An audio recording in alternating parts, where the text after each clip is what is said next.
Over 5 million title records for U.S. public land sales are available on the free General Land Office website run by the Bureau of Land Management.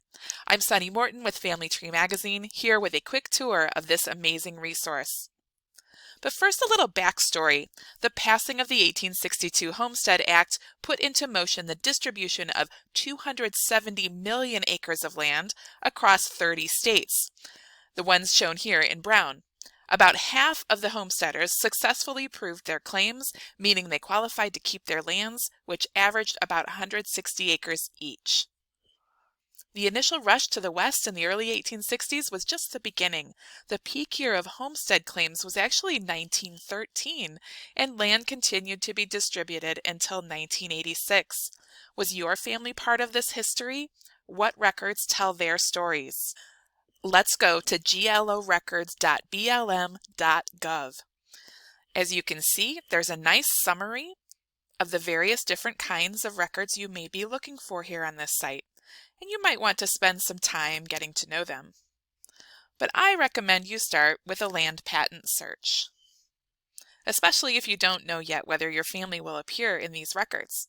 If they lived in one of those 30 states during the distribution era, and especially if they migrated west between the 1860s and the early 1900s, and they lived in the middle of nowhere, you'll want to see if homestead land was involved. As you can see, you can search many different document types, but I'm going to start with a patent search. And just to show you a couple things real quickly here, there is a glossary if you want to learn some of the terminology you find on this website. And you can click the overview here too to learn how to search with wildcard characters when you don't know an exact spelling and you want to be able to play around with it a little bit. Perhaps later on, when you have the information already for a family location, you can rerun a search here by location to see who else lived there nearby. But for now, start with a surname search. My ancestor Washington McClelland lived in Nowhere, Idaho during this time period, so I'm going to look for him. He has an unusual surname, so I'm just going to search first by his surname and see what I find.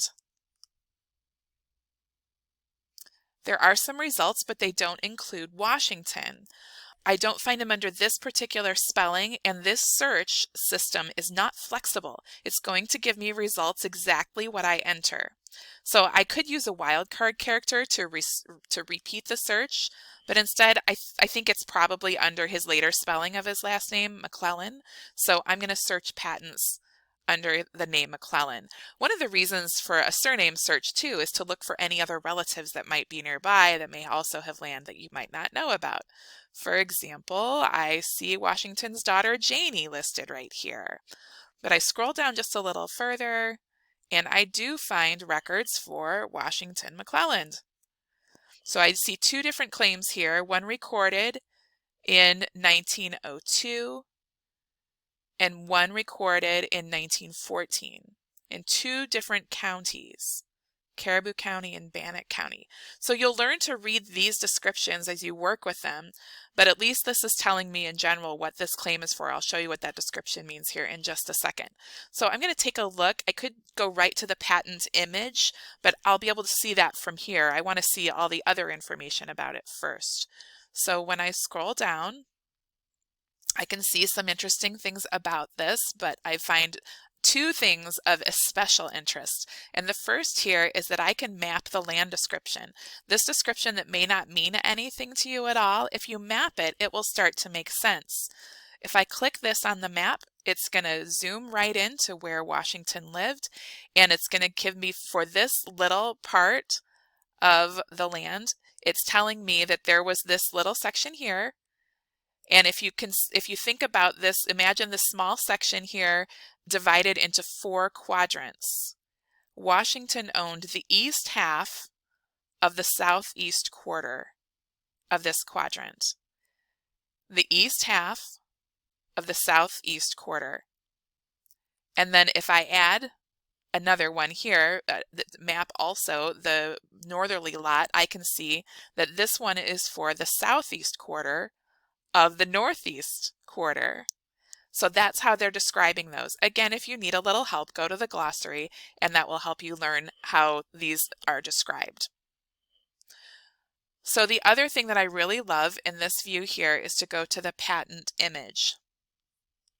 The patent image will show me an image of the original document, the land patent that describes the document. It's got Washington's name on it, and you can see here it's the southeast quarter of the northeast quarter and the east half of the southeast quarter of Section 30 in Township 9, south of Range 38. Lots of other descriptors that tell you exactly where it's located, and you can look up maps to figure that out too. So that's what that looks like. You do not need to buy a certified copy of this unless you need it for some legal reason, because you can download it or print it yourself right here from this screen. There's also a section for related documents where you can see who else may have lived nearby or who else has land claims related to this land description. But I would recommend that you also go ahead and explore what you see in terms of other types of documentation related to this land claim. Of particular interest to here is there's a master title plat, meaning a map. I could click on that, and that gives me a lot more context for this area or locale and how I would map out those different locations.